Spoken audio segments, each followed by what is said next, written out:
Justin Bieber, wait for a minute, energy, hit music only. Alright, I'm pumped about this because we finally have her on the line. Ladies and gentlemen, welcome to NRJ Lebanon, Natalia Kills. Natalia, how are you doing? Hello, darling. Darling, I'm fine. how are you? I'm great. Yeah, sorry about the delay, but it's more fashionable to be late to the party than never, Well, exactly, yeah. I mean, you've got to do it showbiz style, showbiz diva style, and leave us waiting. But first off, before we get anywhere into the interview, I want to offer you congratulations on the success of Saturday night here in Lebanon, where you hit the top 10 of the Energy Top 20 over summer. So that, I mean, it went down a storm. Oh my God, top 10? Top 10, baby! That's amazing! Yeah, you spent quite a while on the chart. It was a number of weeks as well. Giant ego. What can I ask? Do you ever find it surprising to find that your songs are charting well, like as far afield as places like Lebanon in the Middle East? No, not really. I make really, really good songs that I like a lot, so I'm not really surprised when they do it. What an answer! Superb! I'm not joking. Yeah, not really joking, but yeah. I don't know. I like my songs, and I like singing along to them. So it just makes me really, really happy that there are a lot of people out there that like them too. And I just feel like we all have like a big connection, and that's what's really great is it doesn't matter where you are in the world. It's like when there's music that kind of like connects everybody together, then you feel like you have things in common with people that you haven't even met. Yeah. And instead of it being like fans and stuff, you just feel like they're friends that you haven't met yet. So I can't wait to come over. Well, we're excited to get you over here to the Middle East. It's real exciting because we've been downloading the album Trouble. It's now on iTunes Lebanon, and congratulations on the release of the sophomore album.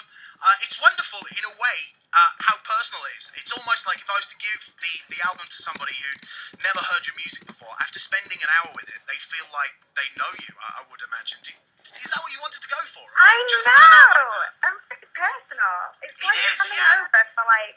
A cup of tea and a cry, and, one of those things, like a girly night, giant tub of ice cream, talk about hating men and how everything sucks. Yeah, great.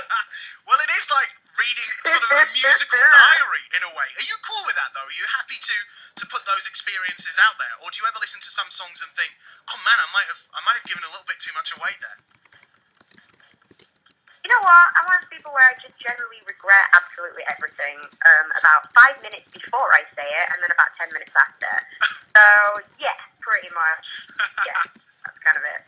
Well, you work with some cool people on the album, including Jeff Basker on many of the songs, and he's worked with like Beyonce, Kanye, Pink, Taylor Swift, everyone. It must have been cool to have him alongside you as you worked on the album. Because I know the album means like such a lot to you, as it would, because it is very personal. It must have been cool to have him along for the ride there to kind of take you under his wing, because he knows everything. He's worked with everyone. He's genius. Yeah, absolutely. Yeah, he's genius. I think he's one of the best producers that exists that's alive at the moment. He's not just a producer; he's a composer. He writes the songs. He writes the music. All of the beats, the drums, the piano, the guitar. Well. He's brilliant. Didn't he play all the absolutely. instruments? He's incredible. On my first album, he actually made some of the singles. He made like 4 or 5 songs from my first album, and those are the ones I liked the most. So it only really made sense for me to go back and work for him. Plus, I told him all of my like deep, dark, scary secrets, and he was not, scared away by them. He wasn't put off. So the rest of them probably didn't want to make an album with me from the first album because they were just like, yeah, she's a nutter, she's mad. But it was really good working with Jeff because he was just like, okay, you have some issues. You're a bit of a problem. Let's talk about that. And it really worked out. Well, I suppose to turn issues into art is quite something, really, because it must be. I don't think of it as art, though. Really? It's not Why not? art, Why not then? Because it is really. I mean, it's not because it's. I'll be honest with you, okay? Like, Saturday Night is, I'm not just saying this because you're on the phone, but it's one of my favourite songs of all time. And it gives me goose pimples every time I hear it, in a way that I can only describe as, like, seeing the Scream or the Mona Lisa in front of you. It's just, I just find it amazing. But that's what it seems like. Flattery will get you everywhere, my love. Thank you. But It is almost like that, though. But you don't really see it as art, then, really. It's not art, in my opinion. Art, in my opinion, I know it's a bit of an ignorant thing to say because I really don't know much about anything, but art to me is when it's like a creation. It's something that you've made. And this is just memory for me. I didn't invent anything new. This is just like me talking about stuff that is, that was, that happens and has happened to me. And I haven't made anything brand new. I haven't invented anything. This isn't a creation. This is not fabrication. It's like a documentary of my life. And it's like, yeah, like reading a page from, you know, the diary of like some of the worst moments of me being a teenager and doing some of the worst things I've ever done and having just bad stuff generally happen to me out of bad decisions. So I don't feel like art. I'm just a girl with a bit of a messed up life that happens to want to write songs about it because I don't really know any better. I'm not very good at anything else. No, but I mean, it's such a cool album. I'm pretty good at that. It's such a cool album, and you know, we love what you've done here in Lebanon. Do you mind if I throw some fan questions your way? Because we've had a lot of fans getting in touch. I don't mind, no. I don't mind at all. Please This is the amazing thing, because your fans are so dedicated. They're always spreading the word about you on Twitter and Facebook, all over social media. And when we announced today that we were speaking to Natalia Kills, we got messages from Croatia, we got messages from Malta, we got messages from Lebanon, all over the world. So your fans are so present, which is amazing. But let me give you a first question. Wow. This is from Sarah. Are you involved in the casting and the content of your videos? Oh, Sarah, yes. Hi, Sarah. Nice to speak to you.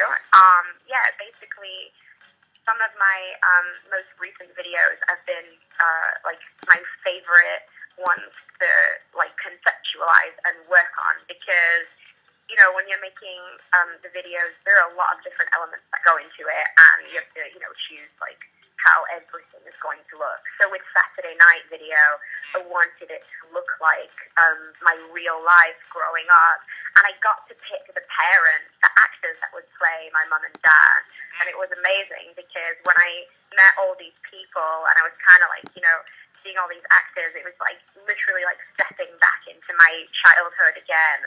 And when we were on set, I ended up accidentally calling them like mum and dad when I was like, oh mum, we're going to do that scene again. But so yeah, it was quite funny actually. But how real, that's amazing. Another one, this is from Sophie in Malta. It's not really music based, but this is what she asks. Would you rather go to space for the day or the bottom of the ocean? And it specifically says at the bottom of the tweet, tell her it's Sophie from Malta. So that's from Sophie from Malta. Hello, Sophie from Malta. I really don't mind where I go, as long as there are hot boys there. Well said. That's quite an honest answer. I like it. This one, I don't know. Are they mermaid boys or spaceman boys? Which ones are nicer? I think a spaceman boy would be better. I'd have thought so. I can't imagine a mermaid man being a merman anyway. Wouldn't that be a bit odd? Well, they don't really have a lot going on the lower half. Yeah, well, they're that's like it. Exactly. Swimming like fish with tails. So I don't know how useful that would be going on a date down there. So let's just say space for now. All right, then space is the answer for you, Sophie. This is from Jad in Lebanon. What are your plans for 2014, since we are actually, even though it doesn't feel like it, heading towards the end of this year? So plans for 2014. Oh, wow. You know, I'd like to buy more shoes. I only have 70 pairs. Only 70? So How do you manage? How do I manage? I don't know. It's not, enough is never enough, I tell you. That's my only real ambition is just to buy more shoes. That's it. I don't really think of other things like that. Fair enough then, that works. Here's one from me, since I'm a bit of a fan, so I've got to take this opportunity in my stride here. You've been signed to will.i.am's label for a while now, and I'm sure I heard somewhere before, correct me if I'm wrong, because it may be, but didn't you leave him hanging when he wanted to sign you? I heard he had to actually fly over to the UK to No, that's not true. Oh, I'm sure I heard that. Never. Because there aren't many people who can leave will.i.am hanging. I was kind of hoping that would be true. I wouldn't. wouldn't. I would never. The internet lies. Not at all. Just not internet at lies. all. He's a total sweetheart. I think he's fantastic. And it's funny because I've been writing songs for like other people and TV shows and movies, and I'd like moved to Hollywood to try and be like a big star. And when I met him, I was writing songs for him, but for other projects. And I was like, eventually, like, hi, Will, I am amazing producer guy that I've been writing songs with. I was about giving me a record deal. And he did. How kind. Good on you, Will. Well, that's all right, isn't it? That's not bad at all. That'll do nicely. Didn't you end up opening for the Black Eyed Peas like a few years back as well, somewhere exotic? Oh my God, yes, I did. Oh my God, it was at Stade de France, the first performance. There were like somewhere between 90 and 100,000 people there. And all the people, the people looked like tiny ants, and I was like terrified. I was absolutely terrified. How do you prepare for a moment like that, going up in front of 100,000 people? Nothing can prepare you for that, surely. Oh, champagne can prepare you for anything. Another bluntly true answer from Natalia Kills. No, that's cool though. That's amazing. I have all the tricks. I have all of them. We're so pleased that the new album is available here in Lebanon now. It really is. It's awesome. It's called Trouble. It's on iTunes Lebanon, guys. Make sure to go download it, check it out. It really is awesome. And also check Natalia on Twitter at Natalia Kills, Facebook.com/Natalia Kills, NataliaKills.com, and also the album on iTunes. Just run a quick search for Natalia Kills on there. You will see it. Natalia, it was such a pleasure to have you on. Thanks for taking the time out to speak to us today. And we wish you all of the best for whatever is coming up next, and we're looking forward to more, hopefully for a long, long time, from Natalia Kills. Thank you so much. I want to play this now. We played it a little bit earlier when we were trying to get you on the phone, but a song like this, it's always worth a couple of plays a day. That's it. It's only fair. Natalia Kills, Saturday night. Thanks so much, Natalia. Amazing. I love you guys. Mama